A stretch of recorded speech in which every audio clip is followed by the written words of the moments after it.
बिस्मिल्लाहिर्रहमानिर्रहीम, अस्सलाम वालेकुम नाज़रीन कराम। मैं हूं मखदूम शहाबुद्दीन और आप देख रहे हैं हमारी खुसूसी ट्रांसमिशन यूक्रेन और रूस के तनाज़े के हवाले से।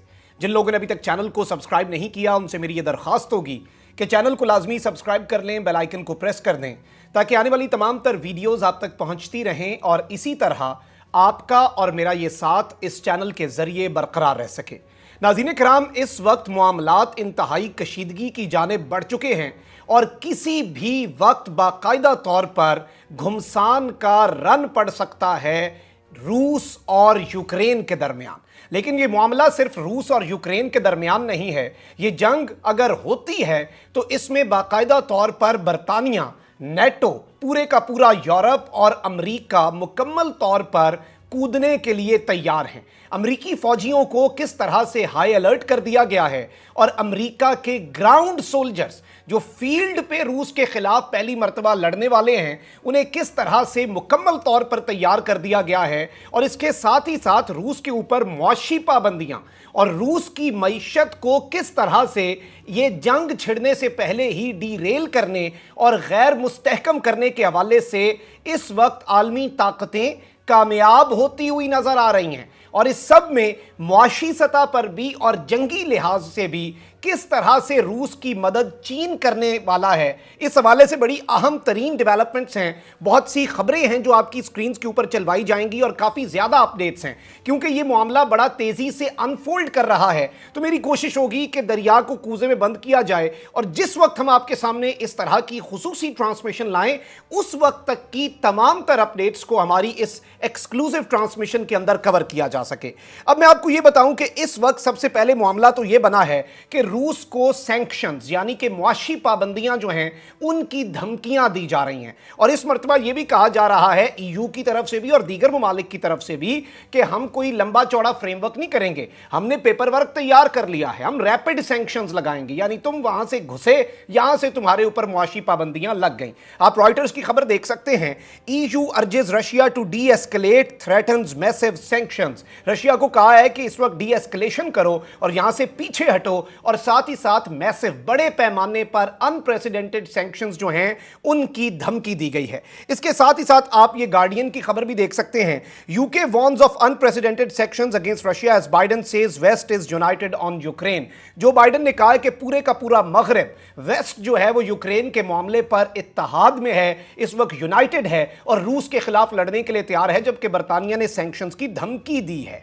और इस सब के अंदर अब मामला क्या बनने वाला है और किस तरह से सूरत हाल खतरनाक हो सकती है। व्लादिमीर पुतिन ने कहा है कि कोई सैंक्शंस जो इस वक्त लग रही हैं या छोटी मोटी अभी लगा दी हैं और मजीद लगाएंगे उससे हमें कोई फर्क नहीं पड़ रहा। और इसके ऊपर अब तो इंटरनेशनल इदारे भी कह रहे हैं कि व्लादिमीर पुतिन सबको पागल बना रहे हैं, प्रोपेगेंडा कर रहे हैं। आप ये देख भी सकते हैं अटलांटिक काउंसिल की, don't believe Putin's propaganda, sanctions are hurting Russia. इस वक्त रूस को क्या मुआशी नुकसानात पहुंच रहे हैं आप ये सीएनबीसी की रिपोर्ट में देख सकते हैं। Russia stock sink 8%, rouble plunges to 14-month low as conflict fears intensify. इस वक्त रशिया के जो स्टॉक्स हैं वो 8% नीचे को जा चुके हैं, जबकि रूस की जो करेंसी है रूबल्स वो इस वक्त 14 महीने की कम तरीन सतह पर पहुंच चुकी है। और जाहिर बात है ये तमाम तर ममालिक, इनके पास सबसे बड़ा हथियार पाकिस्तान को एफएटीएफ में फेंका हुआ है, अड्डे दे देते तो एफएटीएफ से निकाल देते। तो ये जो मुआशी पाबंदियां, ईरान पर मुआशी पाबंदियां हैं, ये बड़ा इंपॉर्टेंट एक टूल होता है क्योंकि उस मुल्क की पूरी तुर्की के साथ क्या कर रहे हैं ये लोग, यही मामला कर रहे हैं। लेकिन इस सब के अंदर चाइना जो है वो प्रोजेक्ट्स पर प्रोजेक्ट्स लाना चाह रहा है और आप ये रॉयटर्स की खबर भी देख सकते हैं, Russia proposes China backed AIIB finance project worth almost $12 billion. एक पेपर जारी हुआ है जिसमें रशिया ने प्रपोज किया है कि चाइना का हिमायत याफ्ता या फिर चाइना की लॉबी का जो एशियन इंफ्रास्ट्रक्चर इन्वेस्टमेंट बैंक है वो $12 अरब की सरमायाकारी करेगा और प्रोजेक्ट्स जो हैं वो लाए जाएंगे। अब एक जानिब तो ये मामलात हो गए, अब जरा बात करते हैं कि अमरीकी सोल्जर्स और ये सारा मामला किस तरह से कशीदगी का रुख इख्तियार कर सकता है। मैं आपको पहले ये बता दूं कि अगर ये यूरोपियन रीजन है और यूक्रेन जारी बात है ईयू यूरोपियन यूनियन जो है उसके बॉर्डर पर आ रहा है, यह पहली मर्तबा होगा नाज़रीन कराम वर्ल्ड वॉर 2 के बाद अगर यहां पर जंग होती है कि ग्राउंड वॉर ब्रेक हुई है इन यूरोप। उस वक्त से लेकर वर्ल्ड वॉर 2 के बाद से लेकर आज के दिन तक ऐसा नहीं हो सका। और अगर गॉड फॉरबिड, अल्लाह ना करे, खुदा ना खास्ता जंग छिड़ती, हमारी तो दुआ अमन के लिए है, तो यह मामला WW3 वर्ल्ड वॉर 3 की तरफ जा सकता है। और इस वक्त अलाइनमेंट आप देख लें जो बयानात हैं। अच्छा, इस सब के अंदर बहुत से लोग ये भी पूछ रहे हैं कि यूक्रेन क्या खुद से रूस का मुकाबला कर सकता है। मैं आपको जल्दी जल्दी स्टैटिस्टिक्स भी दे देता हूं। सोल्जर जो हैं यूक्रेन के पास हैं 2.5 लाख और रूस के पास हैं 10 लाख, यानी कि 4 गुना फर्क है। यूक्रेन के हैं 2,55,000 और रशिया के हैं अप्रॉक्सीमेटली 10 लाख। टैंक्स की अगर बात की जाए तो यूक्रेन के पास हैं 2430 2430 टैंक्स, जबकि रशिया के पास हैं 13,000। इसके साथ ही साथ एयरक्राफ्ट की बात की जाए, जंगी तैयारे जो होते हैं, तो यूक्रेन के पास 285 हैं, जबकि इस वक्त रशिया के पास 4,144। वॉरशिप्स जो हैं इनके पास, यूक्रेन के पास 25, जबकि रूस जो है उसके पास 603 है। जबकि न्यूक्स जो कि एटमी हथियार होते हैं वो यूक्रेन के पास नहीं है और रूस के पास 6,400 हैं। तो अददी लिहाज से, किसी लिहाज से मुकाबला तो इनका है ही नहीं, करीब करीब का भी नहीं है। और रूस एक बहुत बड़ी पावर है, लेकिन यूक्रेन के साथ कौन है, यूक्रेन के मामलात क्या चल रहे हैं, आप नाज़रीन कराम सबसे पहले ये देखें कि इस वक्त मामला किस तरफ को जा रहा है। यूके की खबर हम पहले भी दे चुके हैं, जस्ट फॉर द रेफरेंस, ताकि पूरा मंजरनामा आपको समझ आ सके। अब स्काई न्यूज की ये खबर देखें। Russia Ukraine tensions, UK sends 30 elite troops and 2,000 anti-tank weapons to Ukraine amid fears of Russian invasion। इस वक्त इन टेंशंस के अंदर 30 एलीट ट्रूप्स और 2,000 एंटी टैंक वेपन जो हैं वो यूके ने भेजे। इसके साथ ही साथ जो नेटो है उसने पहले भी अपने वॉर प्लेन्स, वॉरशिप्स और तमाम तर चीजें, जंगी जहाज, बहरी बेड़े सब भेजे। अब मजीद रीइंफोर्समेंट्स भेज रहा है और रॉयटर्स ने इसे रिपोर्ट भी किया है। NATO sends reinforcements and US puts troops on alert as UK Ukraine tensions rise. इस वक्त नेटो ने तमाम तर वहां पर अपनी चीजें भेजनी शुरू कर दी हैं और इस हवाले से इंडिपेंडेंट ने भी रिपोर्ट किया है। NATO sending more fighter jets and ships to eastern Europe as fears grow. और इस वक्त बाकायदा तौर पर नाज़रीन कराम नेटो ने मजीद वहां पर रीइंफोर्समेंट भेजी है। लेकिन जो इस सब के अंदर सबसे इंपॉर्टेंट चीज है वो ये है कि अमेरिका ने अपने सोल्जर्स को हाई अलर्ट कर दिया है। अब अमेरिका के कितने सोल्जर्स हाई अलर्ट पे हैं, जबकि फिगर उससे बहुत बड़ा है। किस तरह से रूस का ऑन ग्राउंड मुकाबला, दिस इज नॉट समथिंग जो कि बहुत हम इसे लाइटली ले लें, ये बहुत बड़ी अपडेट है। आप ये बीबीसी की खबर भी देख सकते हैं। Ukraine, US troops on alert as West voices unity. एक तरह जब पूरा मगरिब जो है वो अपनी यूनिटी का ऐलान कर रहा है, तो इस सब के अंदर यूएस ने अपने सोल्जर्स को इस वक्त अलर्ट पे डाल दिया। और कितने हैं ये इसे रिपोर्ट किया गार्डियन ने। US puts 8,500 troops on heightened alert amid fears over Ukraine. Soldiers placed on standby to deploy to Europe as concerns over possible lightning attack by Russia grow।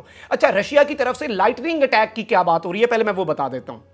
ये लाइटनिंग अटैक के बारे में कहा जा रहा है कि रूस ने तैयारी सारी कर ली, 3-4 महीने से कर रहा है। वो बिल्कुल बिजली की सी रफ्तार से अटैक करेगा, अमेरिका को, यूरोप को इन्हें समझ भी नहीं लगने देगा, इलाके अनेक्स करके वहां पे बैठ जाएगा। उसके बाद फिर रूस से डायरेक्ट इन्हें जंग करनी पड़ेगी। रशिया कहेगा ये अब हमारी टेरिटरी है, ये हम में शामिल हो चुके हैं। और वहां पर जो लोग हैं वो वैसे ही फ्रीडम चाहते हैं यूक्रेन से, वो प्रो रशिया सेपरेटिस्ट मूवमेंट्स हैं, एंटी यूक्रेन सेपरेटिस्ट मूवमेंट्स हैं। तो उस लाइटनिंग अटैक के बाद फिर या तो वेस्ट फुल फ्लेज रूस के साथ लड़े या फिर वो चुप कर जाए। इस सब के अंदर अमेरिका ने 8500 जो स्टैंड बाय पर डाले हैं अपने सोल्जर्स। अलबत्ता इस 8500 के अलावा डेली मेल की एक बड़ी तशवीशनाक रिपोर्ट आई है, 60,000 यूएस ट्रूप तो ऑलरेडी यूरोप में है। तो ये जो 8500 का फिगर है ये उस 60,000 के फिगर से अलग है। और ये 60,000 का 60,000 सोल्जर जो है, इससे ये आप अंदाजा लगा सकते हैं कि जाहिर बात है यूरोप में आपका 60,000 इस वक्त सोल्जर बैठा है, आपने 8500 मजीद सोल्जर बुलाया है और उसे अलर्ट पे डाला है और वो रेडी है, स्टैंड बाय पे है। तो इसका मतलब है पहले ये 60,000 इस्तेमाल होगा,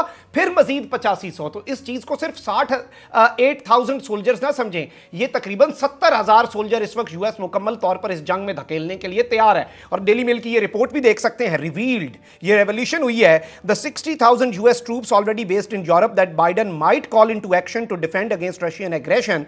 American warships, stealth fighter jets, tanks and bombers could now train their sites on Putin. इस वक्त अमेरिका के तमाम तर जंगी साजो सामान अपनी नजरें व्लादिमीर पुतिन के रूस के ऊपर मरकूज किए हुए हैं, जबकि 60,000 यूएस का जो ट्रूप है उसे पहले बुलाया जाएगा, जो ऑलरेडी यूरोप के अंदर मुख्तलिफ जगहों पर नेटो प्रोग्राम के थ्रू प्लेस्ड है। और इस वक्त अगर हम नक्शा भी देखें तो यूक्रेन पहले आता है, रशिया फिर आता है यूक्रेन, और फिर आगे यूरोपियन यूनियन शुरू हो जाता है और उसके 6-7 मुल्क हैं, और सारे के सारे मुल्क जो हैं वो नेटो के मुमालिक हैं। वहां पर अमेरिका डायरेक्ट आ सकता है, कोई उसे इजाजत की जरूरत नहीं है।